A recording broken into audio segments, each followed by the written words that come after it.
사도행전을 보면은 주님의 복음이 증거되고 확산하는데 결정적인 연결고리를 한 세 사람이 있습니다. 이 세 사람은 직접적으로 혹은 간접적으로 깊이 연관되어 있는 사람들인데, 우선은 초대교회의 7 집사님으로 선출됐다가 최초로 순교했던 스데반 집사님이 한 사람이고, 그 다음은 지난 주일에 이어서 오늘까지 제가 택한 본문의 주인공으로 나오는 빌립 집사님이 또 한 사람이고, 마지막으로는 사도 바울을 이야기할 수가 있습니다. 스데반 집사와 빌립 집사는 사도행전 6장에 나오는 대로 초대교회의 7 집사에 선택된 인물들이고, 사도 바울은 회심하기 전에 스데반 집사의 순교의 증인으로, 그 다음에는 예루살렘 교회를 비롯한 각지의 기독교인들을 핍박하다가 극적으로 회심한 후 이방 선교, 복음을 증거하는 데 앞장서게 되는 사도가 되었습니다. 바로 이 세 사람이 사도행전에서 복음이 예루살렘과 유대와 사마리아와 땅끝까지 이르러 하나님의 구원의 역사를 이루어 나아가는 데 쓰임받는 그런 사람들이 되었습니다. 우리는 지난 주일에 주님의 복음이 스데반 집사의 순교와 예루살렘 교회의 핍박을 통하여 어떻게 확산되었으며, 그 확산되어 가는 과정 속에서 빌립 집사가 사마리아 성에 복음을 전하여 사마리아 성 자체를 완전히 변화시키는데 크게 하나님 앞에 쓰임받았던 것을 살펴보았습니다. 2사람도 아니고 10사람도 아니고 100사람도 아니고 오직 성령의 붙들림 받은 빌립 집사 한 사람을 통하여 영적으로 암울하고 소망이 없던 사마리아 성이 복음으로 뒤집어지는 역사가 일어났다는 말입니다. 저는 이 사도행전에 나타난 이 사건을 통해서 사도도 아니고 또 목회자도 아니고 초대교회의 집사님이 이와 같은 엄청난 사역에 쓰임받는 것을 보면서 오늘 우리 목회자뿐만 아니라 주님의 교회를 섬기고 있는 우리 교회 집사님들도 이 부분에 강력한 도전을 받아야 될 것이라고 생각합니다.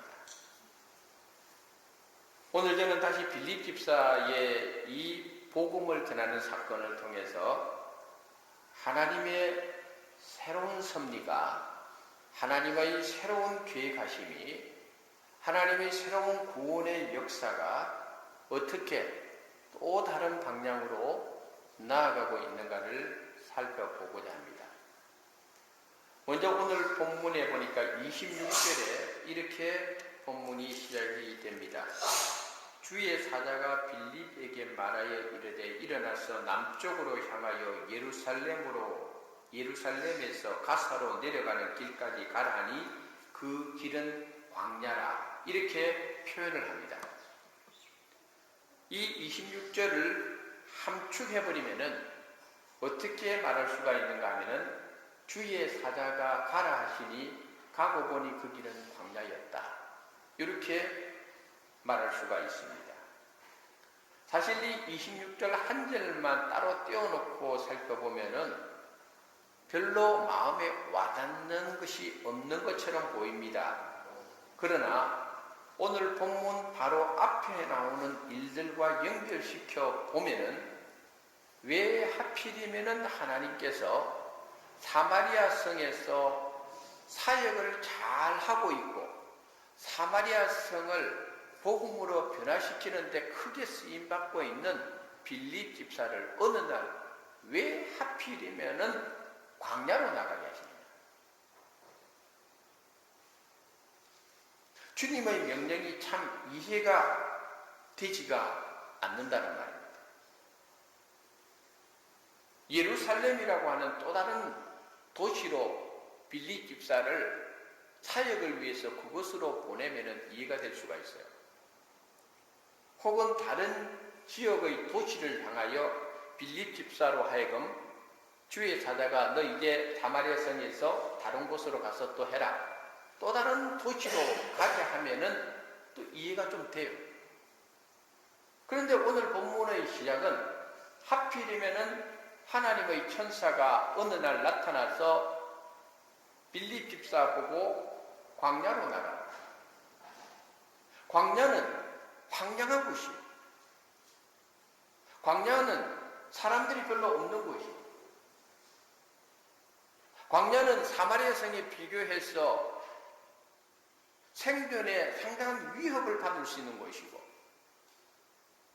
광야는 편리하지 않은 곳이고, 광야는 문명의 혜택과 이기를 누릴 수 없는 그런 지역인데, 왜 사마리아 성에서 활발하게 복음을 전하고 사역을 잘하는 빌립 집사를 하필이면은 광야로 내모느냐는 거예요.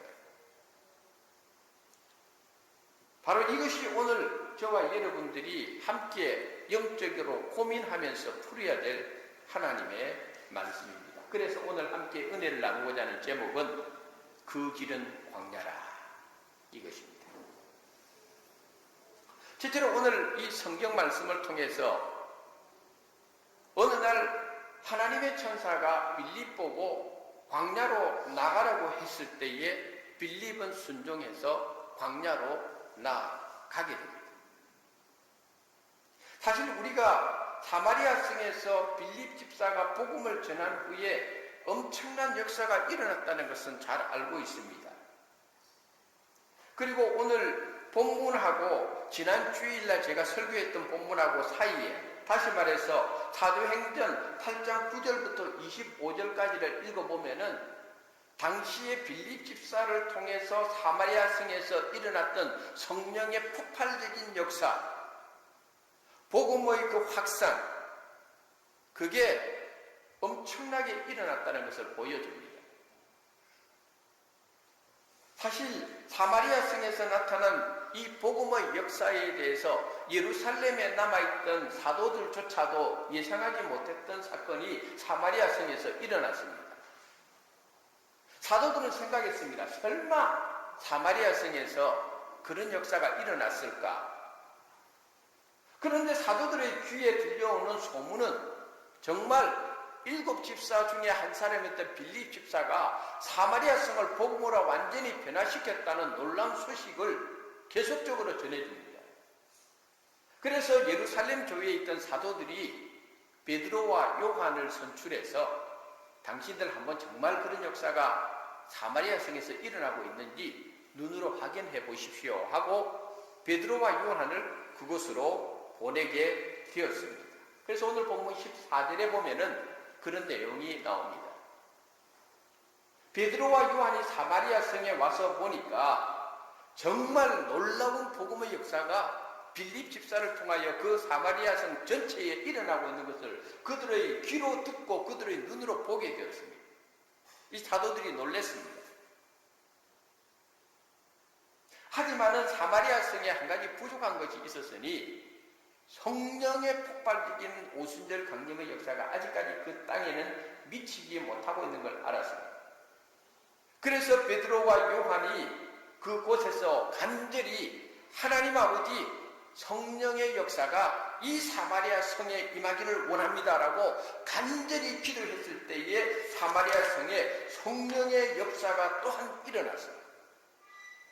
그것이 바로 오늘 본문 바로 앞에 9절부터 25절까지에 나타나는 내용들입니다. 실로 빌립 집사를 통한 사마리아에서의 복음 전파는 한마디로 말하면 대부흥과 대성공의 역사가 그 땅에서 일어나고 있는 중이었습니다. 날마다 구원받는 자의 수가 늘어나고 사마리아 지역에 설립되어 있는 주님의 교회가 요즘 말로 하면은 부흥일로를 걷고 있었습니다. 교회가 엄청나게 부흥하고 있고 빌립 집사를 중심으로 해서 활발한 복음의 사역이 그 땅에서 진행되고 있는 중이었습니다. 세속적인 관점에서 빗대어 말한다면은 그 땅에서 적어도 목회 현장에서는 야, 목회 성공했다. 교회는 커지고 헌금도 많이 나오고 교인 수도 늘고 사역의 범위도 많아졌고 사람들은 빌립 집사를 향하여 대단한 분이라고 칭찬하고 환호하고 최고라고 엄지손가락을 내세우면서 빌립 집사 주변에 엄청나게 사람들이 모여드는 바로 그런 상황. 저를 포함한 우리 모두는 우리들의 삶의 현장에서 이처럼 성공하고 인정받고 높임을 받고 칭찬받고 환호받고 우리는 그렇게 살고 싶습니다. 오늘 여러분들이 무언가 하고 있는 분야가 어떤 분야든지 간에 목회자는 목회의 분야에서 성도는 자기가 하고 있는 일의 분야에서 사람들로부터 인정받고 존경받고 칭찬받고 박수받고 그런 곳에 만약에 우리가 있고 그런 상황에 우리가 놓여 있을 때 사람들은 누구나 원초적인 욕망이 그 현실에 안주하고 싶습니다. 나에게 이런 봄날이 왔는데 이 봄날을 내가 즐길 수 있으면 마음껏 즐겨야 되지 않겠습니까? 누군가를 향하여 세속적인 욕망이라고 허망한 욕망이라고 손가락이 이전에 저를 포함한 우리 모두는 원초적으로 그런 욕망을 다 가지고 있습니다. 우리가 잘 나가고 성공하고 출세하고 일이 잘 풀리고 사업이 성장하고 그럴 때 마태복음 17장에 있는 말씀처럼 여기가 좋사오니 하고 그곳에 머물러서 현실의 안락함과 편안함을 누리고 즐기고 싶은 것이 인간의 마음입니다. 당시에 사마리아 성에 있던 빌립 집사의 상황이 바로 이런 상황이었습니다. 그런데 어느 날 주의 사자가 빌립 집사에게 나타나서 너 이제 여기에서 떠나서 광야로 가라. 이런 명령을 오늘 본문에 보니까 주고 있습니다. 빌립 집사의 입장에서 볼 때는 참 황당합니다. 왜 하나님께서 성령에 이끌려가지고 사마리아 성에 가서 복음 전하고 이곳에서 복음의 많은 열매를 지금 눈에 보고 있는데 누리고 있는데 왜 하필이면 광야로 가게 하십니까?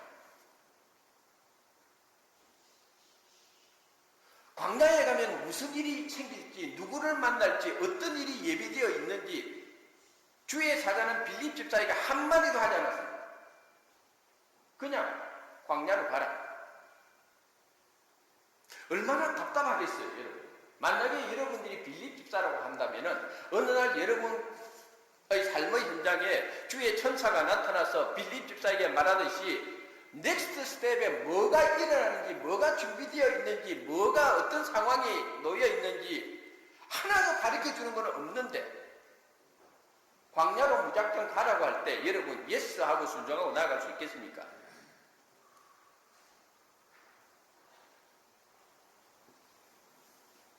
그렇지만 오늘 본문에 나타난 빌립 집사는 그 모든 사역의 현장에서 모든 것을 내려놓고 주의 천사가 지시하는 대로 광야로 나아갔습니다.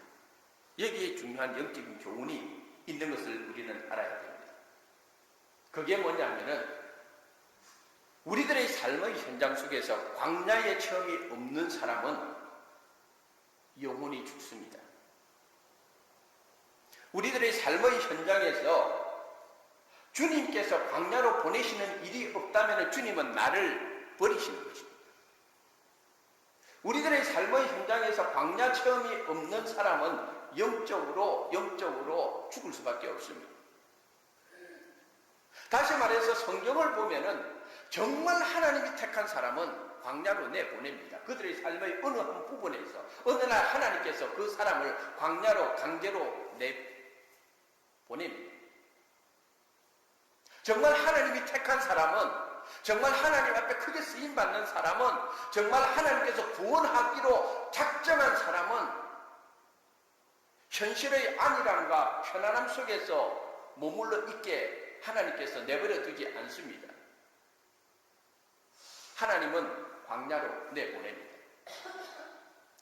오늘 우리가 설교할 때 저는 오늘 항상 지난주에도 말했지만 기대되는 것이 이 앞에 있는 영상에서 또 어떤 참 우리에게 은혜되는 영상이 나올까 생각했는데 exactly same. 요셉에 대한 이야기입니다. 요셉은 그 아버지 밑에서 온갖 사랑을 다 받았던 사람입니다. 최고 좋은 옷을 입고 집안에서 최고로 좋은 대접을 받으면서 있었습니다. 그러나 어느 날 하나님께서 요셉을 광야로 내보냈습니다. 형들에게 미움을 받고 무시를 당하고 강제로 생전 알지도 못하는 상인들에게 팔려가지고 이집트 땅까지 가게 만듭니다. 요셉의 인생에서 그 사건은 요셉을 광야로 내보낸 사건입니다.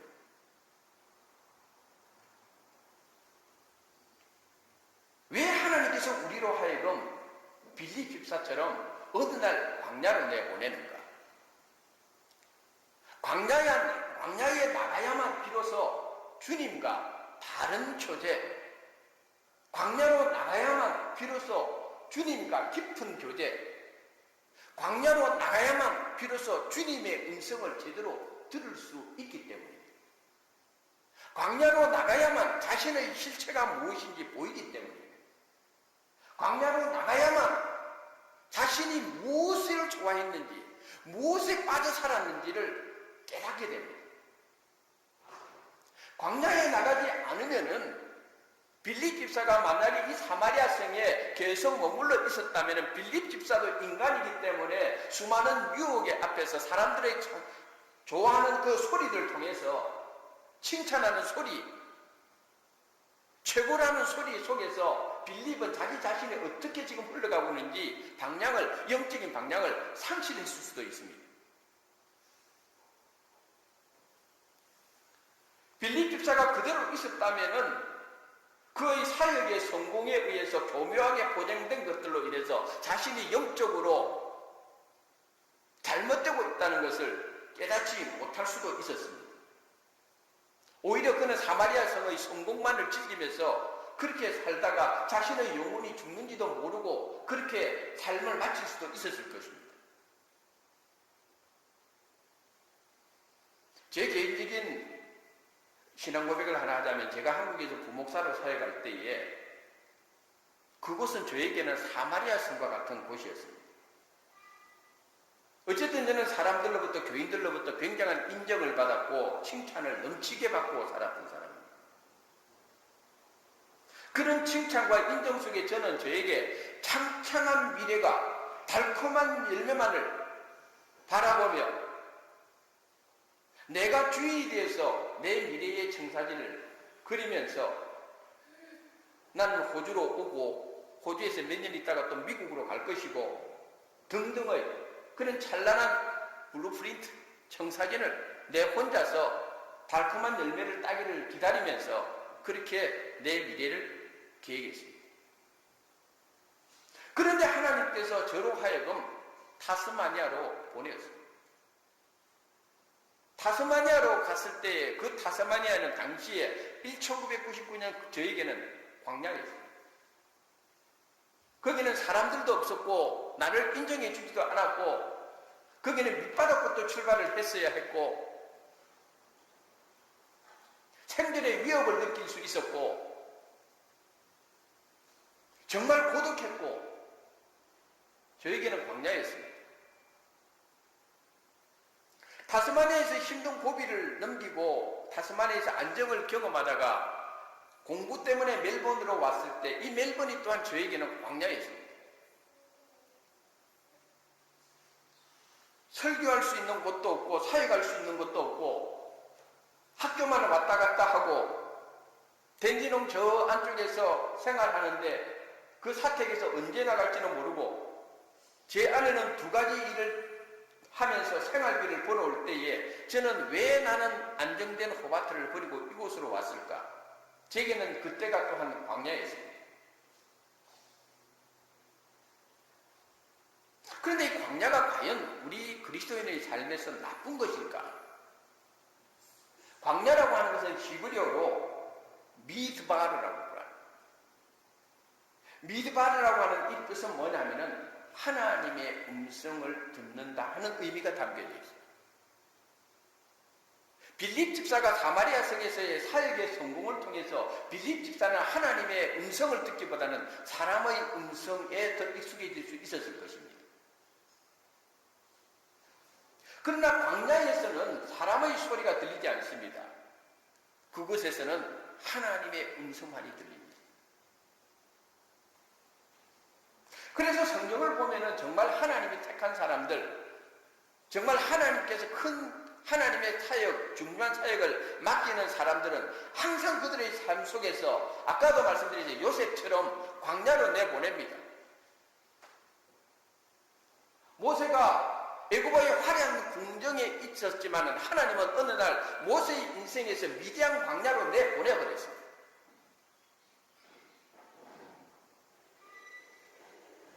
어느 날 하나님께서는 다윗을 엥게디 광야로 내보냈습니다. 다윗이 그렇게 하기 전에는 다윗이 사울이 죽인 자는 천천히고 다윗이 죽인 자는 만만이라고 하는 이스라엘 전체에서 인정받고 자기 왕으로서 높임을 받는 상황이었는데 어느 날 하나님께서는 다윗을 엥게디 광야로 내보내버렸어요. 철저하게 고립된 곳으로, 철저하게 사람들의 그 뇌에서 잊어버리는 장소로, 철저하게 나는 아무것도 할 수 없다 하는 무능력의 자리로 하나님은 요셉도 내버렸고 내보냈고 모세도 내보냈고 다윗도 내보냈습니다. 심지어는 회심한 사도 바울도 아라비아 광야로 하나님께서 내보내버렸습니다. 예수님께서는 공생애를 시작하기 전에 성령에 이끌려 광야로 나가서 사탄의 시험을 받게 했습니다. 그렇기 때문에 우리 인생에 있어서 광야라고 하는 것은 정말 필요한 것입니다. 힘들어도, 가기 싫어도 우리는 그곳을 가야 되고 주님이 그곳으로 가라 하면은 우리는 그곳에 순종하고 나아가야 됩니다. 왜? 그것이 나를 살리는 길이기 때문입니다. 바로 그것이 하나님을 만나는 장소고 하나님의 음성을 듣는 장소고 그곳에서 진짜 내 모습, 완전히 발가벗은 내 모습, 그것을 발견할 수 있기 때문에 제가 아까도 말씀드렸습니다마는 광야는 하나님의 음성을 듣는 곳입니다. 그리고 하나님의 뜻을 발견하는 것입니다. 오늘 여러분들이 교회에 나온 것도 여러분들은 저를 만나러 나온 것도 아니고 누군가를 만나러 나온 것도 아닙니다. 여러분들이 이곳에 오는 목적은 철저하게 여러분은 하나님께 예배 드리러 나온 것이고 예배 드리는 가운데서 여러분은 말씀을 통해서 하나님의 음성을 지금 여러분 듣는 시간입니다. 그러므로 여러분에게는 지금 이 순간이 말씀을 듣는 이 순간이 예배당에 그냥 이렇게 앉아있는 의자에 앉아있는 시간이 아니라 하나님의 음성을 듣는 이 자리가 여러분에게는 광야입니다. 말씀을 통해서 여러분을 조명해보고 말씀을 통해서 여러분을 발견하고 말씀을 통해서 여러분이 하나님께서 여러분들을 보여주시는 모습들을 발견해야 돼요. 그 다음에 오늘 본문에 보니까 빌립 집사가 광야로 나갔더니 거기서 한 사람을 만나게 되었습니다. 처음부터 그런 사람이 있다 하는 것을 알려주지도 않았는데 어쨌든 빌립 집사는 광야로 가라 하니까 순종해서 갔고 광야로 갔는데 거기에서 한 사람을 만났는데 그 사람을 오늘 본문에 보니까 에디오피아 여왕 간데게의 모든 국보를 맡은 내시였다고 이렇게 성경은 기록합니다. 당시에 에디오피아는 왕이 있었지만은 왕은 실제적인 정치 앞에 전면에 나서지 않고 왕은 태양의 아들이라 해서 그저 국민들로부터 존경받는 위치에 있었고 실질적으로 모든 국정에 대한 정권은 왕의 어머니가 쥐고 있었습니다. 그런데 오늘 성경에 보니까 에디오피아 사람 곧 에디오피아 여왕 간다게의 모든 국권을 맡았으니까 이 사람은 상당한 권력을 가지고 있는 사람. 상당한 정치적 파워. 그러나 더구나 이 국가의 돈을 관리하는 사람이니까 권력과 부를 가지고 있는 사람이에요. 이 사람이 하나님을 믿는 사람이었던 것 같아요. 그래서 이 사람이 예루살렘으로까지 가서 예배를 드리고 이제 자기 고국으로 돌아가는 길이었어요. 그런데 그 모든 상황 속에서 하나님이 기입해 주신 거예요. 빌립이 광야로 나아가게 한 것은 바로 이 내시를 만나게 한 자. 과거에 가수 노사연이 우리 만남은 우연이 아니야 이런 가사가 있잖아요.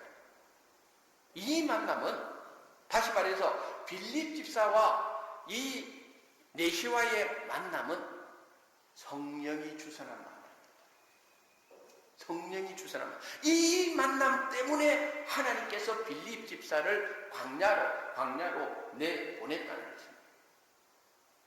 29절에 보니까 성령께서 빌립 집사에게 지시를 합니다. 너 저 사람한테 가까이 가라. 그래서 빌립 집사는 성령께서 지시하니까 그 사람 옆으로 가니까 그 사람이 소리를 내서 뭔가를 읽는데 가만히 들어보니까 성경을 읽고 있는 거예요. 이 내시가. 오늘날과 달리 그때는 인쇄술이 발달하지 않은 시대니까 하나님의 말씀을 다 일일이 손으로 쓰는 시대예요. 사람이 손으로 쓰다 보면은 실수를 할 수가 있어요. 단어를 잘못 쓸 수도 있고 문장을 잘못 쓸 수도 있어요. 그래서 그때 당시에는 하나님을 믿는 사람은 하나님의 말씀을 소리내서 읽게 돼 있어요. 왜? 소리내서 읽어야 성경을 잘 아는 랍비나 또는 서기관들이 저 사람이 읽고 있는 성경책에서 읽는데 들어보니까 잘못된 단어, 잘못된 문장이 나오면 즉시 지정을 할 수 있도록. 그래서 그때 당시에 관습에 의해서 이 내시가 성경 말씀을 소리내어 읽고 있었다는 거예요. 빌립 집사가 가까이 가서 들어보니까 그 말씀은 이사야서를 읽고 있는데 내시가 읽고 있었던 말씀이 뭐냐면은 이사야서 53장 7절 8절에 있는 말씀을 그때 읽고 있었다는 거예요. 빌립 집사가 알고 있는 거죠. 그래서 빌립 집사가 그 사람 보고 물었어요. 당신 지금 성경 이사야서를 읽고 있는데 지금 당신이 소리내어 읽고 있는 그 내용이 무슨 뜻인지 알고 있습니까? 하고 물은 거예요. 여러분, 이게 굉장히 기가 막힌 타이밍이에요. 하나님의 타이밍에는 조금도 오차가 없어요. 하나님의 타이밍은 너무도 정확해요. 여러분 생각해 보세요. 서로 약속한 것도 아닌데 그 광야에서 사람 통행도 많은 것도 아니고 만나기도 쉽지도 않은데 여기에서 이 내시를 만나게 한 것도 성령의 정확한 타이밍 속에 이루어졌고 이 내시가 하필이면은 요때 이사야서를 요 말씀을 바로 53장 7절 8절 요 말씀을 읽을 때에 그 말씀을 듣게 한 빌립 집사를 듣게 된 것도 성령의 기가 막힌 타이밍 속에 이루어진 거예요. 내시가 그냥 이사야서를 쭉 읽고 있었던 거죠. 자기는. 그런데 빌립 집사하고 탁 조우하는 그 순간에 53장 7절 8절을 읽고 있었다는 거예요. 이게 핵심이에요. 하나님의 타이밍이에요. 아무리 막 몸부림치도요. 하나님이 정한 시간이 있어요. 하나님이 정한 타이밍이 있어요. 하나님이 만나게 하는 타이밍이 있고 하나님의 일을 이루는 타이밍이 있어요. 여러분 그걸 알아야 돼요. 내가 몸부림치도 되는 거 아니에요. 하나님의 타이밍, 하나님의 시간이에요. 그거는 조금도 이 오차가 없어요. 빌립 집사가 묻습니다. 당신 방금 읽은 그 말씀을 내가 들었는데 그 말씀 이해합니까? 라고 물었더니 내시가 내가 읽기는 읽어도 누가 이 말씀에 대해서 풀어주는 사람이 없으니까 무슨 뜻인지 모르겠다는 거예요. 그러면서 이 내시가 당신 내 수레로 좀 올라올 수 없느냐고. 그래서 이때부터 빌립 집사가 이 내시와 수레 위에 올라서서 하나님의 말씀을 함께 나누는 가운데 이 내시가 저 전혀 알 수도 없었던, 읽어도 무슨 뜻인지 알 수 없었던 이 내용을 빌립 집사가 풀어주는 거예요. 여러분들이 성경에 대해서 박사가 아니잖아요. 목사라고 해서 성경 잘 아는 거 아니잖아요. 근데 여러분들이 알아야 돼요. 뭘 알아야 되는가 하면요, 성경 말씀을 사모하는 마음이 여러분 속에 있어야 돼요. 그럴 때 성령께서 여러분 마음속에 여러분이 궁금해하는 것, 여러분이 말씀을 통해서 깨닫고 싶어하는 걸 성령께서 가르쳐주는 거예요. 1년 365일 성경에 대해서 관심도 없어. 무슨 제대로 성령님께서 여러분들에게 궁금한 걸 가르쳐주겠어요? 저는 여러분들 마음속에 정말 이 에티오피아 여왕 간데기의 국고를 맡은 이 내시처럼 하나님의 말씀을 깨닫고 싶어하는 이 열망이 여러분 속에 있어야 돼요. 이 말씀 속에 담겨져 있는 이 깊은 진리를 내가 좀 깨달아야 되겠다, 받아야 되겠다는 이 열정이 있어야 돼요, 여러분. 그럴 때 성령께서 역사하시는 거예요. 그래서 고난받는 메시아의 예언으로 유명한 이 부분을 빌립 집사가 그 내시에게 가르쳐 준 거예요. 당신이 지금 읽은 그것은 바로 예수님을 가르칩니다. 그 예수님이 바로 인류의 모든 죄를 지시고 십자가의 고난을 죄도 없으신 분이 받으시고 십자가에 죽으신 분이십니다. 그러나 하나님께서 그분을 사흘 만에 살리십니다. 그분이 바로 진정한 우리가 기다리는 메시아입니다. 그분에게만 소망이고 그분만이 우리를 구원하실 수 있는 분입니다. 이걸 풀어서 설명을 해주니까 거기에서 이 내시가 영적으로 큰 은혜를 받아요. 그 마음에 품었던 그 여러 가지 궁금증이 거기서 다 풀려지는 거예요. 그리고 이 내시가 말합니다. 나 이제 세례 받아야 되겠어요. 세례가 뭡니까? 예수 그리스도 안에서 죽고 예수 그리스도 안에서 다시 살아난다는 표시잖아요. 그래서 빌립 집사가 물이 있는 곳에 가서 그에게 세례를 베풀었다는 거예요. 그리고 이 내시는 본국인 에티오피아로 가고 그 다음에 성령께서 빌립 집사는 다른 곳으로 이끌고 와서 복음을 전하겠어요. 오늘 이야기는 여기까지예요. 우리는 드라마를 보면 항상 그러잖아요. 우리 드라마를 보면 요 다음에 무슨 내용이 그렇잖아요. 다음 편에 에티오피아 여왕 이 국고를 맡은 간다게의 이 국고를 맡은 내시가 여기에서 예수님을 뜨겁게 만났어요. 세례도 받았어요. 그 다음에 본국으로 가서 그 다음에 뭐가 일어나야 된다는 거 성경은 좀 기록해주면 좋은데 그 다음에 성경은 말 안 해주고 있어요. 참 궁금한데 그러나 많은 성서신학자들은 바로 이것이 이 사건을 계기로 해서 아프리카 지역에 예수 그리스도의 복음이 증거되는 계기가 되었다고 보는 거예요.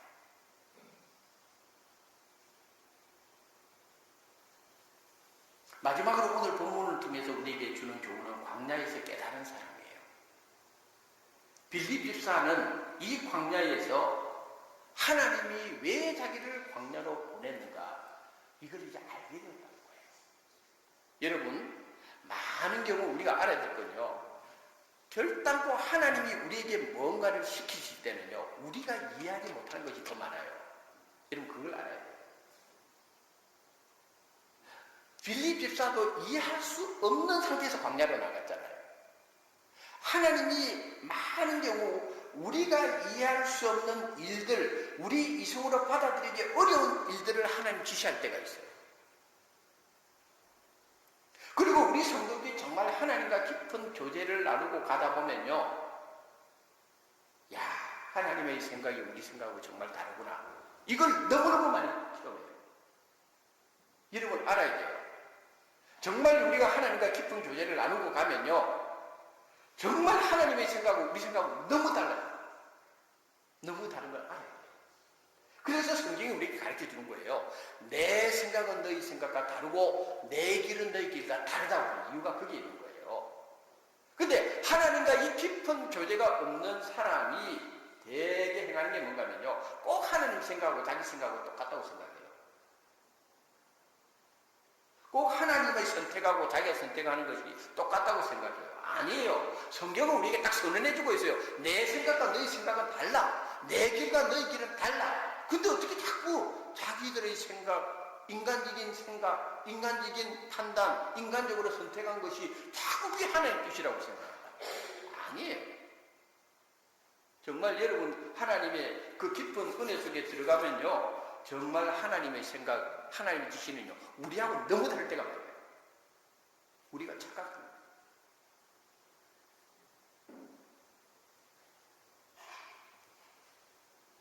믿음의 사람은 내 이성으로 이해될 수 없지만은 하나님이 지시하시면은 순종하고 나아가요. 오늘 빌립 집사처럼 말입니다. 광야로 왜 나가야 하는지 묻지도 않았어요. 광야에서 무슨 일이 예비되어 있습니까? 묻지도 않았습니다. 광야에서 누구를 만나야 됩니까? 묻지도 않았습니다. 그냥 나가는 거예요.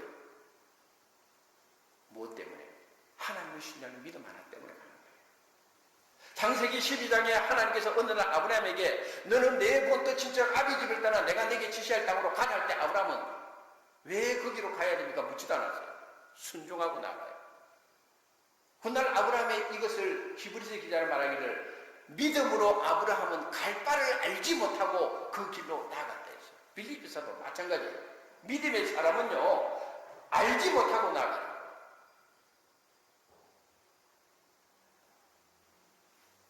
그래서 믿음의 사람은 순종할 줄 압니다. 그래서 믿음의 사람은 성령 충만해요. 여러분 할렐루야 하고 두 손 들어서 할렐루야 하고만 뭐 성경 제 말씀 선포할 때마다 막 아멘 아멘 아멘 하고 그 사람 성령 충만한 사람 아니에요. 여러분. 속지 말아야 돼요. 정말 성령 충만한 사람은요, 믿음입니다. 정말 성령 충만한 사람은요, 순종 잘합니다. 정말 순종 잘하는 사람은 믿음이 좋습니다. 정말 믿음이 좋은 사람은 순종 잘합니다. 정말 믿음이 좋은 사람은 성령 충만한 사람. 이 세 가지는 하나예요. 사실은 하나예요. 아무리 교회당에 앉아가지고 목사 설교 한 문장 끝날 때마다 아멘 아멘 한다고 했는데 실제로 그 사람 삶 속에 순종이 없으면 그 사람은 믿음이 없는 사람이에요. 그 사람은 순종하지 않는 사람이에요. 그 사람은 성령 충만한 사람 아니에요.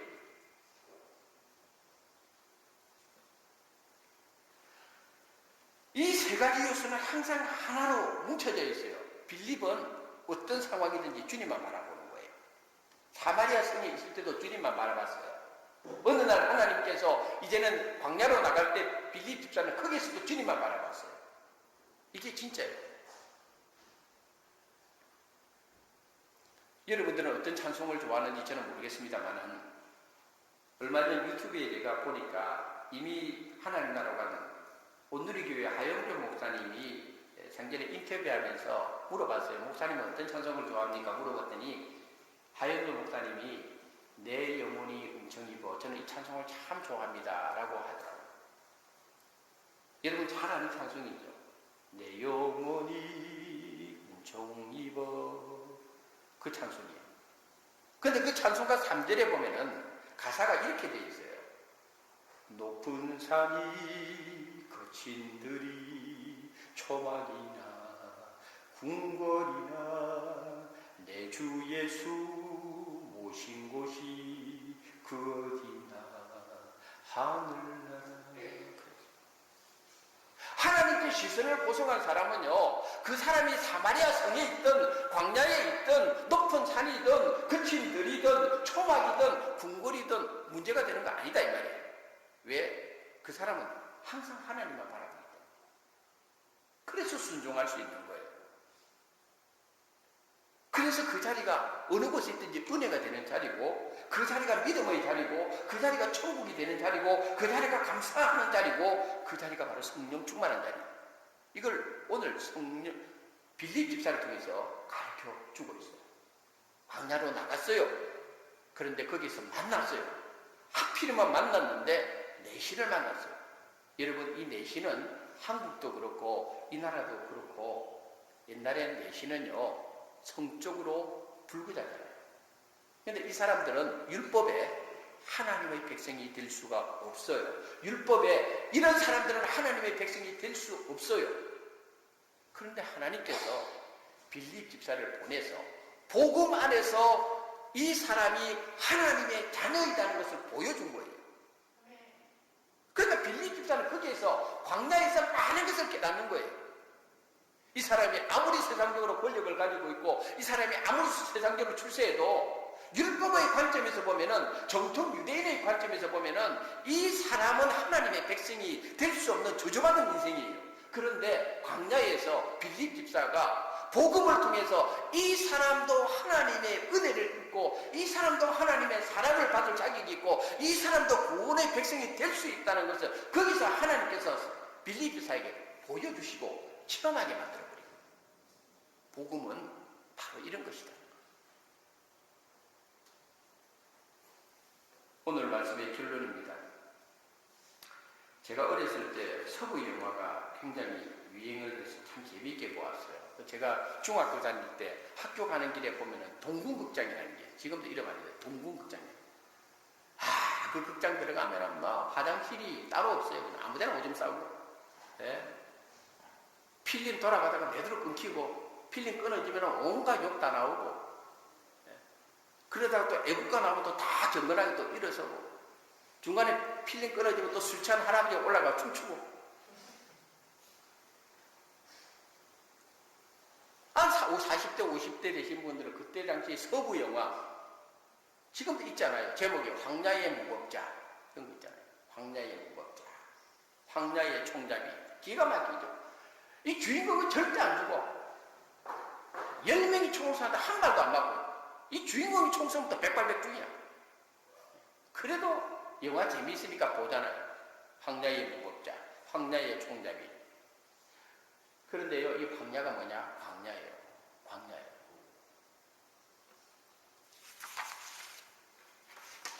우리 인생에 우리는 광야의 무법자가 아니지만은 중요한 건 우리 인생에 성령의 붙들림 받아서 광야로 나가는 인생이 축복된 인생이고 이 광야 체험만이 또한 하나님의 제대로 된 음성을 들을 수 있고 이 광야가 우리를 살리는 것이라는 것, 이 광야를 통해서 하나님의 놀라우신 새로운 역사가 펼쳐지고 있다는 것, 이걸 오늘 성경이 우리에게 가르쳐 줍니다.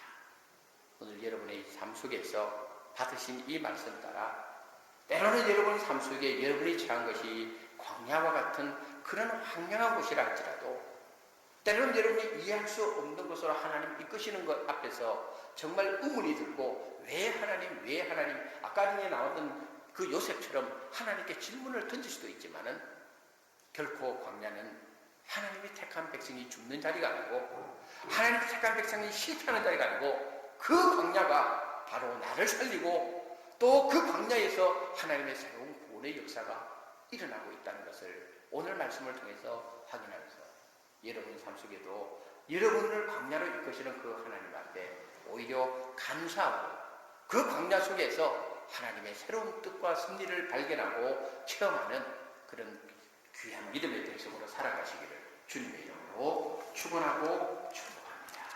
기도하겠습니다. 하나님 아버지, 은혜를 감사합니다. 우리 인생의 광야가 이렇게 큰 은혜고 이렇게 큰 축복이고 이렇게 귀한 하나님의 음성을 듣는 장소인 것, 하나님의 뜻을 이루어지는 장소인 것을 빌립 집사의 사역의 현장 가운데서 오늘 본문을 통하여 다시 한번 깨닫게 해주시니 진심으로 감사합니다.